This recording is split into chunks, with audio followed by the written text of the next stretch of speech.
together and tell what an immigration is and what a compliance is. Just before I could close this, I just want to say this. Adhering to immigration compliance are not stop signals. They are guidelines. Thank you.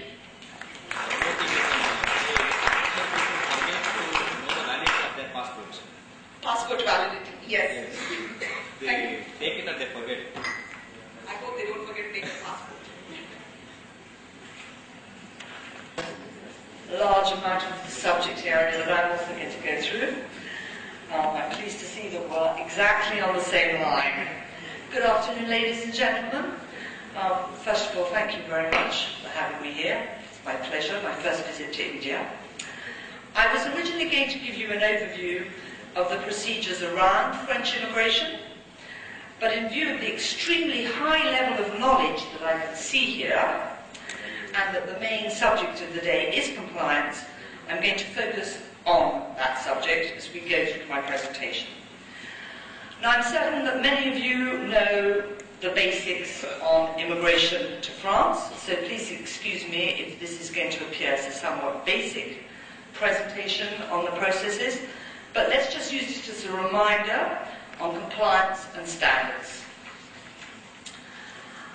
There are two main procedures for France that concern probably most of you. One is a service provider, and one is an intercompany transfer. There are very few differences, there are some. The service provider is for an employee who will be sent to work on your client site. He is there to work, he is there for a transfer of knowledge, he's there for training, he's there to collect information.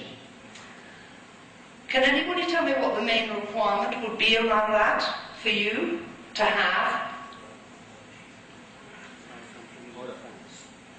The main requirement is that you have a contract with the client in France.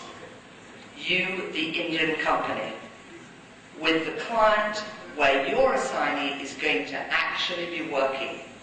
Now, we all know that probably what you do have is that you have a service agreement that is valid for 1, 2, 3, 5 years, and it's probably being signed with the headquarters of the French company, which may not even be based in France, so that can't even be used, but if it's based in France, it's probably based in Paris, and your assignee has been sent to Toulouse.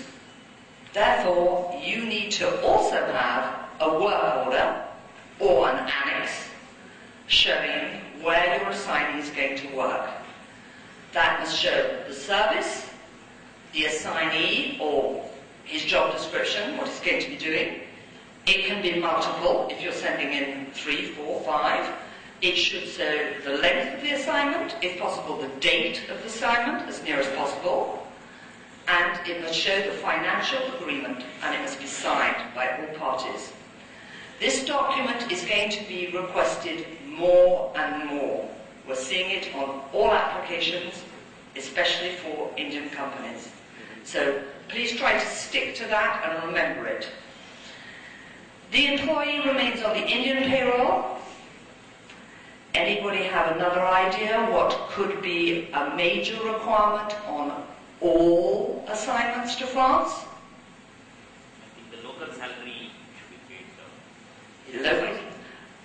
Local salary, that's on the intercompany transfer, but intercompany transfer and service provider, there is one big compliance requirement. French Social Security. It is mandatory to take it out. Short term, long term, 1 week, 3 years. You have to put your employee on French Social Security. Regardless of whether you have a company in France or not, you have to do this.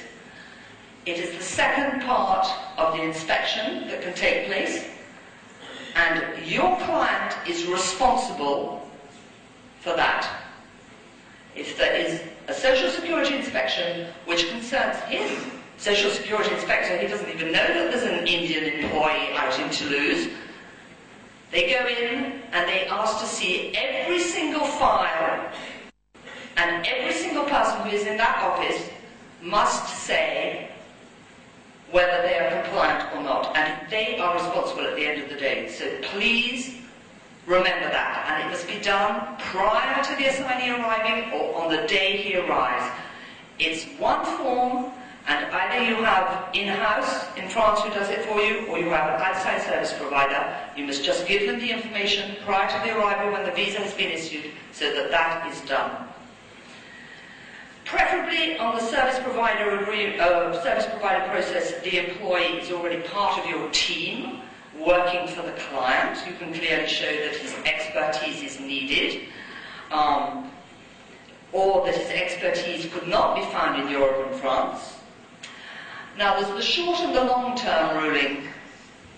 This is another point which is coming up more and more. Short-term, the regulation is 90 days, 89 days exactly. So we try not to put down 3 months any longer, but labour inspectors who are now being asked to review prior to an application being approved are coming back more and more saying, we don't want to see 89 days. 89 days, that's for a company who's trying to use the ruling so that they don't pay the immigration tax, because there's no immigration tax on an 89-day application. So the labour inspector wants to see 60, 70 days. It's advisable. It's advisable to send more engineers in for that period of time, or to send less for a longer period of time.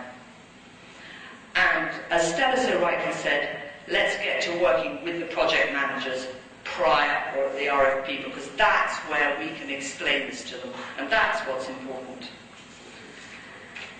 Intercompany transfer is both short and long term. The employee must have 3 months previous employment with the group. He may be moved onto the French payroll, or he may remain on the Indian payroll. He may not work on the client site. He may go to the client site for meetings, not on a continual basis, but let's say he can have a meeting on a Monday, the next week he can go for a review meeting. That's tolerated and it's allowed.